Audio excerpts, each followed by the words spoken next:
N'attendez pas. Le moment ne sera jamais juste. Commencez là où vous êtes et travaillez avec les outils que vous avez à votre disposition et de meilleurs outils seront trouvés au fur et à mesure.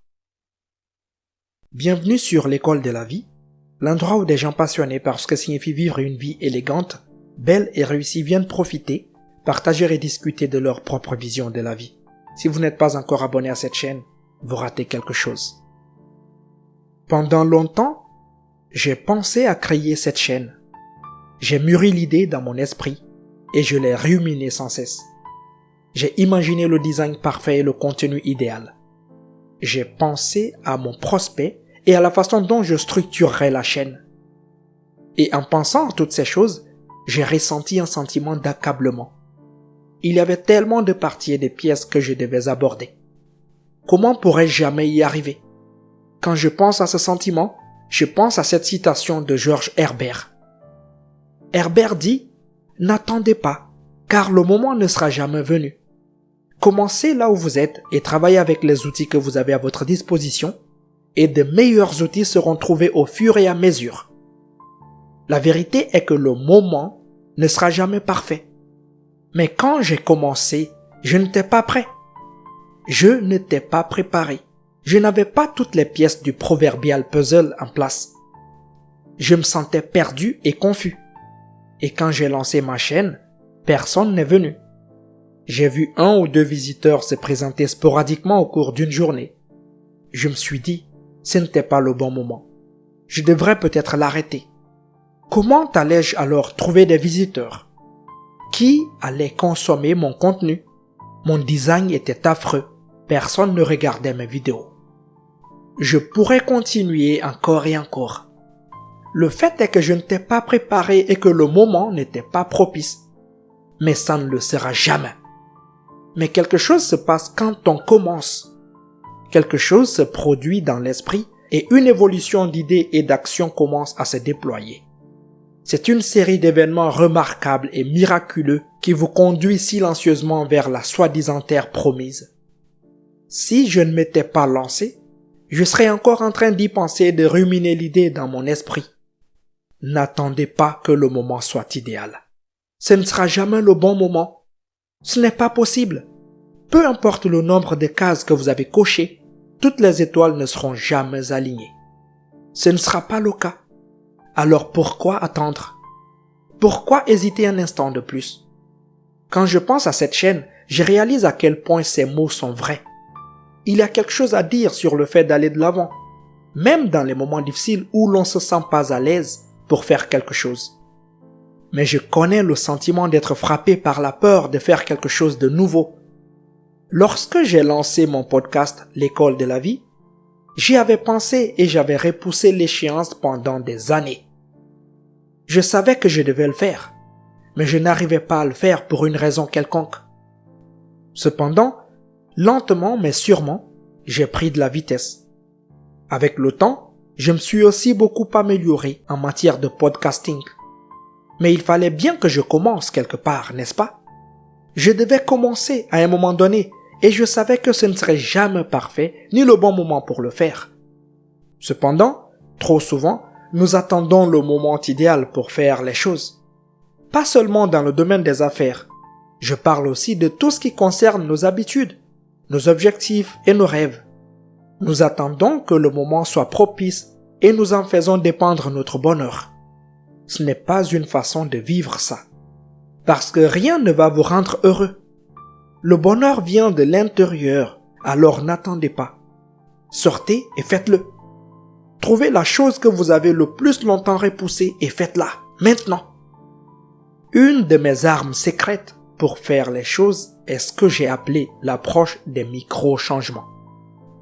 Peu importe ce que vous voulez faire, que vous souhaitiez perdre du poids, rencontrer votre conjoint ou partenaire idéal, gagner plus d'argent, investir et ainsi de suite, cette approche fonctionne dans tous les domaines. En fait, j'ai utilisé cette même approche pour faire une myriade de choses que j'avais autrefois remises à plus tard. La vérité est que la procrastination est un tueur silencieux et mortel. Elle vous privera de vos rêves si vous la laissez faire. Vous devez considérer la procrastination comme un obstacle ou un barrage routier. Comment alors la contourner? Comment contourner un problème si persistant dans nos vies qu'il nous frustre et nous exaspère à chaque virage? L'approche des micro-changements. Voilà comment. Et le meilleur, elle est simple et tellement efficace qu'une fois que vous l'aurez intégrée à votre vie, vous vous demanderez comment vous avez pu vivre sans elle. Vous voulez savoir comment ça marche? Eh bien, laissez-moi vous expliquer. Tout d'abord, pour comprendre la base de cette méthode, vous devez comprendre comment fonctionnent les habitudes. Presque tout ce que nous faisons dans une journée donnée est lié aux habitudes. En fait, des études suggèrent que cela représente 45% du comportement humain. Mon ami John semble penser que c'est plus proche de 85 à 95% d'ailleurs. Quelle que soit la façon dont vous le voyez, c'est élevé de toute façon. Incroyablement élevé en fait. Si une si grande partie de nos pensées, de nos émotions et de nos actions sont guidées par l'habitude, comment pouvons-nous surmonter les choses qui nous retiennent? Quand on pense à la citation « N'attendez pas, le moment ne sera jamais venu », il faut comprendre que George Herbert faisait en réalité référence au fait que nous avons tendance à procrastiner. Nous ne saisissons pas le jour, nous attendons le bon jour. Et cela ne vous mènera pas très loin. L'approche des micro-changements consiste donc à choisir littéralement quelque chose qui est trop petit pour échouer. Cela signifie que vous ne commencez pas par dire que vous allez perdre 30 kilos d'ici l'été ou gagner 10 millions de dollars d'ici la fin de l'année. Oui, ce sont peut-être vos objectifs, mais pour y parvenir, vous devez commencer petit. Puisque nos mauvaises habitudes nous retiennent, vous devez en créer de nouvelles grâce à l'approche des micro-changements. Ainsi, il vous suffit de décider de faire le tour du pâté de maison une fois par jour, par exemple si vous avez pour objectif de perdre du poids. Mais vous devez être cohérent. Pourquoi faire une fois le tour du pâté de maison? Parce que c'est trop petit pour échouer. Mais lorsque vous le faites tous les jours, vous créez une dynamique. Si vous voulez créer une entreprise ou investir, vous devez commencer petit. Mettez $1, 1 euro ou 100 francs CFA de côté par jour. Mais faites-le tous les jours. Ou écrivez 200 mots d'un business plan tous les jours, mais soyez cohérent. Ça semble bizarre, je sais, mais ça marche. C'est à cause de la dynamique et aussi parce qu'on a perdu la mauvaise habitude de la procrastination. Vous commencez petit. Ne vous inquiétez pas de l'énormité de l'objectif et n'attendez pas que le moment soit parfait, car il ne le sera jamais. Surmontez la peur de l'échec. Vous savez, la peur de l'échec est une chose qui m'a freiné dans la vie par le passé. S'inquiéter de ce que les autres pensent est littéralement l'une des plus grandes peurs que beaucoup d'entre nous ont. Que vont penser les autres si nous échouons? Mais la vérité est que l'opinion des autres sur vous n'a pas d'importance. Même si la plupart d'entre nous pensent que c'est le cas, elle ne compte tout simplement pas. Il ne s'agit que de notre ego qui s'efforce de se mettre en valeur devant les autres. L'approche des micro-changements peut certainement vous aider à rompre avec la mauvaise habitude de la procrastination. Mais elle ne vous aidera pas à surmonter la peur de l'échec. Pour dépasser cette peur, vous devez vraiment creuser en profondeur. Vous devez fixer des objectifs de la bonne manière et vous assurer que vous leur trouvez un sens profond. La vérité est la suivante.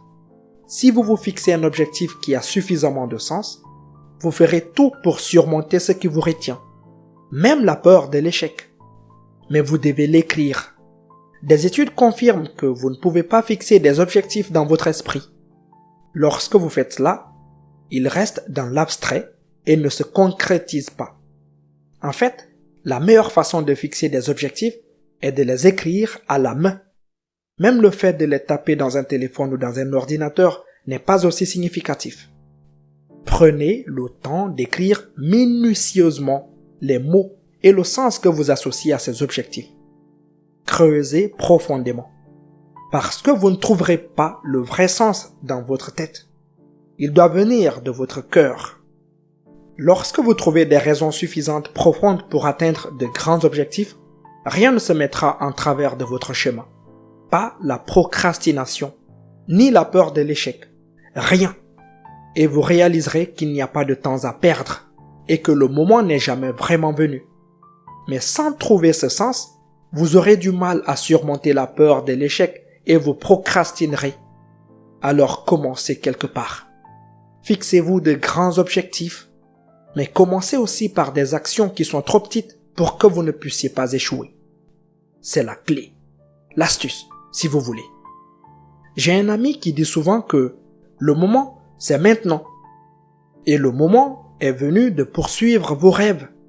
Pas demain, pas dans 2 semaines, pas le mois prochain. C'est maintenant. Et cela fait écho à une grande partie de ce qu'Herbert voulait dire avec sa citation. Elle fait également écho à un autre dicton que nous entendons souvent et qui parle du meilleur moment pour planter des arbres.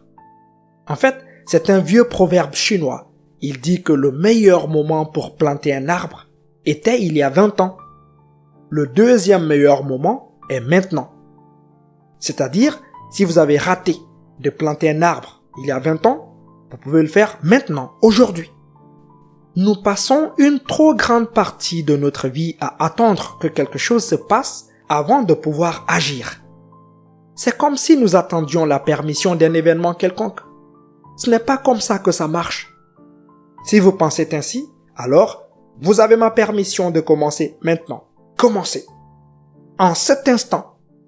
Avant de faire quoi que ce soit d'autre, commencez.